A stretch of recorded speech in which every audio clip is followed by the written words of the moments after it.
to the principal respondent, Senator Jinggoy Estrada. The office acknowledges that the LBRMO, Legislative Budget Research and Monitoring Office, has issued a certificate regarding the absence of documented initiation of budget insertions by the respondent. However, this certificate does not capture all stages of the budgetary process, wherein insertions may be made in a layered method. I would also like to clarify the status of the other individuals originally named in the complaint. The charges against former DPWH Undersecretary Maria Catalina Cathy E. Cabral are formally dismissed by reason of her passing pursuant to the revised penal code.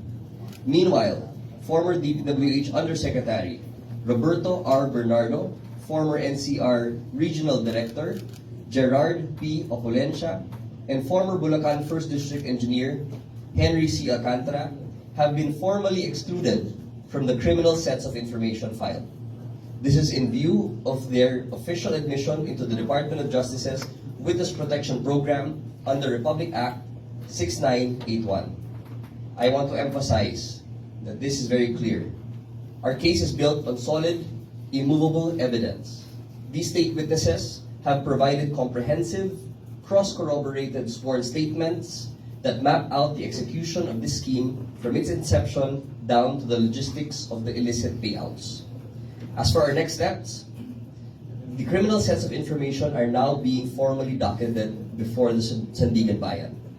Following standard judicial procedure, we anticipate the immediate raffling of the case to determine which specific division of the anti-graft court will handle the trial. Once